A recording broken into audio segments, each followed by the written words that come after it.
tey ban message le peuple sénégalais yi servir de leçon à ce nouveau régime bi nga xamante ni tout ce qui était promesse mën nañu jàpp ni que reniement la tout ce qui était promesse mën nañu jàpp ni que parjure la tout ce qui était promesse mën nañu jàpp ni fausse déclaration la une publicité mensongère bi nga xamante ni c'est puni par la loi tey peuple sénégalais bi est-ce que assemblée nationale bi ñu jëm législative bi nga xamante ni mën na leen permettre ñu voter bépp loi bu ñu bëgg est-ce que tey peuple bi waruñu jël seen jonction def ko ci prochaine législative yi pour leur barrer la route jël beneen nit boo xamante ni Sénégal moo ko taxawal pour mën a jàkkaarloog ñoom. c'est la seule manière démocratique. waaw boo xam ni moom la ñu mën a ferrer ces gens. waaw ba nga xam ni 5 ans yi danañ fi toog seen 5 ans. mu jeex ñu dem seen yoon. parce que mënuñu. il faut pas donner à ces gens la majorité à l'Assemblée nationale. Ils sont en train de tout faire. parce que jàpp nañ ni nu muy gën a yàgg nit ñi di leen gën a jéppi. nit ñi di leen gën a weddi. moo tax ñu bëgg anticiper ay élections législatives. alors que le pays est en train de sombrer. Alors que tout le monde ferme boutique, alors que les bailleurs de fonds nous tournent le dos, hein? Alors que les industries ferment leurs portes, alors que les gens sont en chômage technique créé par Ousmane Sonko,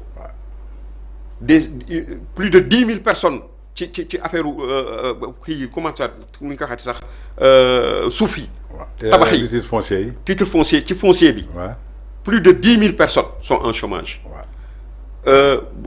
Sen TV, 20 personnes ont été plongées. Ailleurs, la même chose. C'est la même chose au niveau du port de Dakar. Le stade quotidien Stade Action Lamb. Partout. 20 personnes en chômage. Partout, c'est des déflations. 700 prestataires port en chômage. 64 prestataires en Guinée dans la santé en chômage. Mais c'est quoi? Bon, demain Sabadola, les gens, depuis presque un mois, ils sont en plus, nous donnons esclavage. On leur prive de nourriture. Ils soutiennent le capital au détriment des ouvriers et des travailleurs de Sabadola. Mais ça, c'est quoi? Aujourd'hui, li nga xamni mom lenn rek la gis lo xamni xamna ni mi ngi suñu kanam dina ñëw. D'accord. Parce que au moins li ma mën a wax lu xaw a dalal xel sax tuuti. Pour un peu nuancer mooy Diomaye aujourd'hui ni ma ko gisee analyse bi ma ci def mook Sonko ils sont obligés de se séparer. Parce que xam nga lu tax ma wax la loolu. Wala boog bon Sonko je sais que c'est quelqu'un qui peut se dédire, qui peut changer de sa veste comme il veut. D'ailleurs il l'a fait avec comment dirais-je l'Union africaine, comment dirais-je la CEDEAO. Démb dégg naa ko mu wax ni moom ñoom ils ne sont pas là pour phagocyter encore benn quand il le dit, je me suis dit au moins ça il a rejoint la position de Diomaye. Il a rejoint la position de Diomaye parce que lui et son Guy Marius Sagna, leur objectif c'était de saboter la CEDEAO quand même pour créer des arguments yo xamni dañ leen mëna yobbu prévenir aux menaces des gens de l'AES. Voilà. Parce que gis barki dembu ben panafricanisme taxaw diggu Mali di wo président Diomaye ak ki nga xamanteni moy premier ministre. Mais dañuy yablu sax nan indi len militaire yi ñu ko waxon ken mësuñu yab légui dañuy yablu des menteurs de non respect dans tous les foires en Europe, les foires politiques en Europe, dans le monde, dans la diaspora, dans les pays africains, les gens ils pointent du doigt le Sénégal. Ils nous taxent comme étant des peuples traîtres. Le populisme de ces gens-là. D'accord. Donc la seule sanction, ça veut dire que le peuple, il faut leur barrer la route. Pour nous comprendre, les relations entre le Sénégal et la France. Diomaye, lui, il semble avoir compris que mais Diomaye a de très bonnes relations avec la France. Oui, non, mais la preuve. Parce qu'il demande de pour nous renforcer notre coopération, notre partenariat, il est très bien placé avec la France. Mais parallèlement, le gars, il s'attaque à la France. Les gens ont attaqué CEDEAO. Espérons que puis quelques semaines. Sinon, ils vont vers la rupture. D'accord. Nous avons un cas ça concerne les marchands ambulants. Wax nga ko sank bi ngay démarrer. Nit ki ñew di la jaay ceinture, ki di la jaay dal, ki di ciré. Ñom ñep seen jaay doxut ba tax na ñi ngi lay ñaan 100 francs. Wallahi la. Ñoñu amone yaakar ci régime bi joggé ci village yi pour ñew daan doolé. D'accord, état mo wara manam recadrer dëkk. État mo wara assainir dëkk. Mais ñom dañ leen fa fekkone and ak ñom ci fiñ leen fekk xam leen ni que li ngeen di def da ngeen ci nekk ci yoon.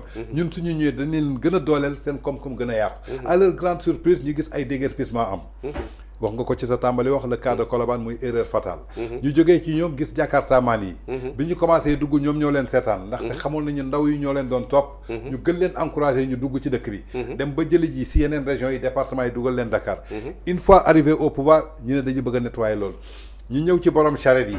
dégg nga barki démb ki taxaw wax. ne Diomaye yow yaa tax ma dugg kaso. soo deful li ma bëgg ni nga def ba génnee fi Macky Sall noonu laa lay ko def. soo ko deful ma jëlaat sama jaas yi taxaw ci diggu tali bi lu waaye yor ma nangu ko. menace en direct ñu xëy suba changer décision. ñu ne léegi charrette yi mën nañ daw biir Dakar. naka ngeen jàngatee. face à ce gouvernement de tâtonnement man ñun yàlla dafa def du ñu ay nit yoo xam dañu bëgg suñu réew. du ñu wax mukk nit loo xam ne gëmuñu ko du ñu naafeq. waxoon nga ko fii avant élection yi. voilà fii nga toogoon. voilà ma toog fii. marchand ambulant dañ leen war a réglementer. waaw ñun dañ ko gëm. te ñoom ñoo ko war a def. dañ ko war a def ñoom ñoo ko war a def.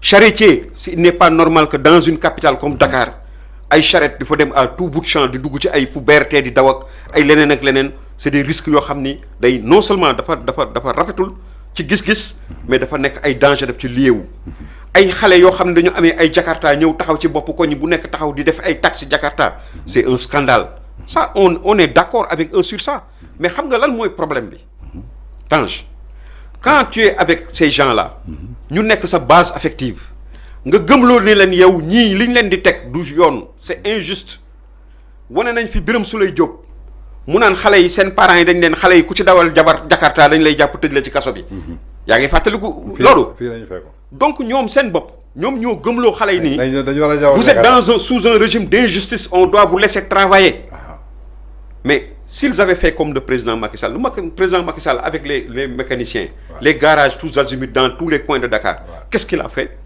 il est allé à Diamniadio il a pris des hectares et des hectares il a fait construire mais un site boo xam ni garage kër bureau magasin tout lépp luy métier wu automobile tey ku nga xam ni yow liggéey dëgg moo la soxal dajale nga sa xaalis mën nga ñëw apport personnel nga indi ñu jox la ngay fay ndànk-ndànk ba mu muy mat tey ma nga nële ma nga fees del gaa yaa nga fa fees commencé di liggéey seen liggéey ku nekk jël nga ñoo war a jël nañu ku nekk yaa ngi nekk sa site donc dafa am mesure d'accompagnement boo war a jiitu marchand ambulant mënu leen dem ci mbedd mi kaay leen naa leen defaral benn bërëb bu nga xam ne yéen a fay nekk nangam ak nangam waxtaan ak ñoom ci jàmm ak teranga mais ñëw rek brutalement comme ça bëgg na leen yow ñoom nga xam ne yaag ñoom a àndoon ñoom ñoo la tax ñoo la jox nguur nga ñëw bëgg a aller à contre leur volonté xañ leen seen dundin parce que tamit lu ñuy lekk la quotidiennement ñoom am na ci ñu nga xam ni à Kër Massar on a rencontré des gens qui nous ont dit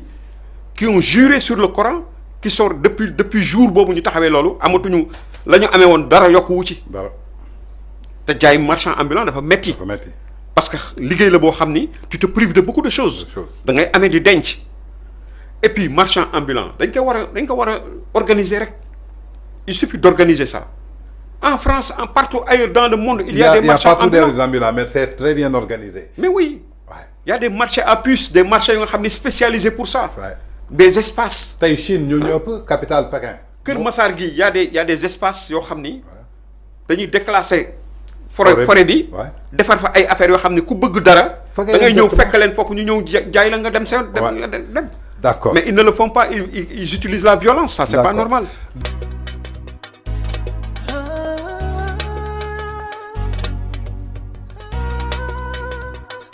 VIP people.